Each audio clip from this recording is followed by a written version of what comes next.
निश्चितपणे आम्ही कायदेशीर भूमिका याच्या संदर्भात घेतलेली आहे. आता सरकार डोळ्यावर पट्टी बांधून बसलेलं आहे. परवा मला वाटतं सर्वांना राजसाहेबांनी पण सांगितलेलं की सरकारला जर फरकच पडत नसेल तर मला असं वाटतं ही अत्यंत भयावह परिस्थिती आहे. पंतप्रधानांनी कोणालाही उत्तर देता निघून जातात, तसं सरकारने तरी जाऊ नये अशी आमची अपेक्षा आहे. होणार असेल तर निश्चितपणे आमचा त्याला महाराष्ट्र नवनिर्माण सेनेचा ठाम विरोध असेल. यासारखे अनेक विषय घेऊन आम्ही यापुढे जाणार आहोत. आज आपण बघतो की परवाच मी मुंबईवरनं कोल्हापूरला गेलो होतो. 1 मेचा दिवस होता. जवळजवळ आम्हाला सकाळी 7ला मुंबईवरनं निघाल्यानंतर मी साधारण महाडला संध्याकाळी 7 वाजता पोहोचलो. जी काय माणगाव, कोलाड आणि तो जो काय रस्ता आहे इंदापूर, त्याची जी दुरावस्था झालेली आहे, अजूनही बायपास तिथे होत नाहीये, अजूनही तो चालू होत नाहीये. सुनील तटकरेंसारखे सर्वात स्वतःला शहाणे समजणारे नेते इथे आहेत. अदिती तटकरेंसारखे मंत्री इथे आहेत. भरत गोगावलेंसारखे नेते आहेत. असं असून आमच्या जिल्ह्याची हालत का आहे आमचा प्रश्न आहे. एक बायपास व्हायला जर एवढे वर्ष लागत असतील तर तटकरे इतके वर्ष काय झक मारतायत इथे रायगडमध्ये, काय करतायत, हा आमचे प्रश्न आहेत. आणि निश्चितपणे या सगळ्या प्रश्नांवर येणाऱ्या काळामध्ये महाराष्ट्र नवनिर्माण सेना उग्र पद्धतीने आंदोलन करताना आपल्याला दिसेल. याच्या व्यतिरिक्त आपले काही प्रश्न असतील तर घेऊया. संघर्ष करतच महाराष्ट्र नवनिर्माण सेना आतापर्यंत इथपर्यंत पोहोचलेली आहे आणि यापुढे आमचा संघर्ष या टोलच्या विरुद्ध चालू राहील. टोलला आमचा विरोध नाहीये, पण जर तुम्ही सुविधा देणार नसाल तर टोल कसला घेताय. इथे जर आम्हाला 15-15 तास रस्त्यावर थांबावं लागत असेल, रस्त्याची दुरावस्था असेल, टोल उभा करताना त्याच्या ज्या सवलती द्यायला पाहिजे त्या तुम्ही देत नसाल तर कशाबद्दल टोल तुमचा आहे, आमचा प्रश्न आहे याच्यामध्ये. आणि निश्चितपणे परवा आम्ही आंदोलन केलंय, याच्यापेक्षाही तीव्र आणि उग्र आंदोलन हे महाराष्ट्र नवनिर्माण सेना करेल. आदिती तटकरे एवढ्या मोठ्या मोठ्या गोष्टी करतात, काय करतायत, लोकांचे हाल बघतायत की नाही बघत का. आयुष्यावर फक्त कॉन्ट्रॅक्ट मिळवणं आणि कॉन्ट्रॅक्ट वाजवणं याच गोष्टींसाठी यांना मंत्री केलंय का. निश्चितपणे आमचे शहराध्यक्ष वगैरे या गोष्टीचा पाठपुरावा करतोय आम्ही.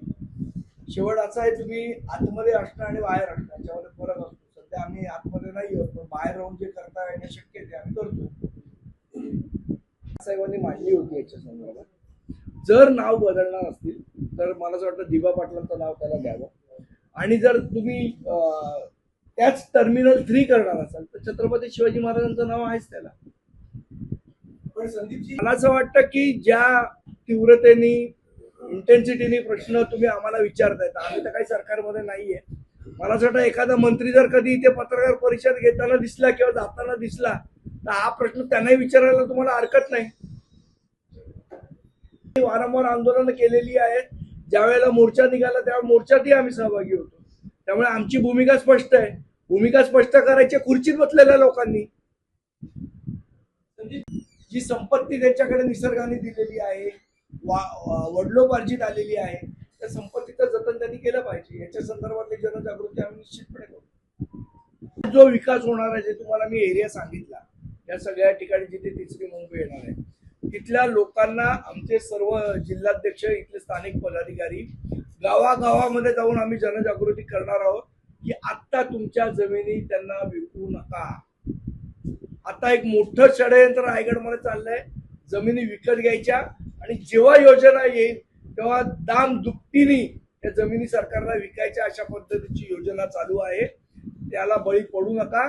शेतकऱ्यांनी आता जमिनी विकू नका. याच्या संदर्भातली जनजागृती आम्ही गावागावात जाऊन महाराष्ट्र नवनिर्माण सेनेच्या माध्यमातून करणार आहोत. आणि म्हणून मी सांगितलं, आमचे सर्व पदाधिकारी हे जे चिन्नेर गाव जे आहे त्याच्या आजूबाजूला नुसतं हे बघा, लक्षात ठेवा, प्रकल्पासाठी लागणारी जमीन आणि त्याच्यानंतर त्याच्या आजूबाजूची जमीन जी याच्या पुढे डेव्हलप होणार आहे ती आत्ताच काही परप्रांतीय इथे येत आहेत आणि ती जमिनी विकत घेण्याचा प्रयत्न करतायत, जेणेकरून पुढे त्याची किंमत वाढेल. तर आमची इथल्या लोकांना विनंती आपल्या माध्यमातून आहे, आपण ही गोष्ट आपल्या वर्तमानपत्रात असेल, आपल्या चॅनलच्या माध्यमातून लोकांपर्यंत न्यावी. आमचेही लोक गावागावात जातील. आम्ही या संदर्भातले बॅनर्स लावू तिकडे की तुमच्या जमिनी आत्ता कोणालाही विकू नका, ही आमची त्यांना विनंती आहे. असं आहे की लोकांनी पण याच्याबद्दल जागृती ठेवली पाहिजे. आम्ही तर करूच. शेवट जमिनी काय आमच्या मालकीची नाही, घटनेने प्रत्येकाची जमीन प्रत्येकाला विकायचा अधिकार दिलाय. आम्ही जनजागृती करू शकतो, जबरदस्ती तर नाही करू शकत.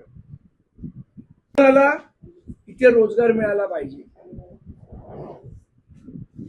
इथलं जे स्थानिक इन्फ्रास्ट्रक्चर आहे ते सर्वात चांगलं तयार झालं पाहिजे. आणि सर्वात महत्वाचं म्हणजे परप्रांतातनं लोक आणून आम्हाला इथे विकास नको. इथला जो स्थानिक भूमिपुत्र आहे त्याला घेऊनच हा विकास झाला पाहिजे, ही आमची ठाम भूमिका आहे. आणि त्या दृष्टीने महाराष्ट्र नवनिर्माण सेना याच्या पुढचं काम करेल. जसं जसं आपण काम चालू होईल, मला असं वाटतं या संदर्भातले डिटेल्स, या संदर्भातलं काय काय होणार आहे हे आम्ही आपल्याला देऊ.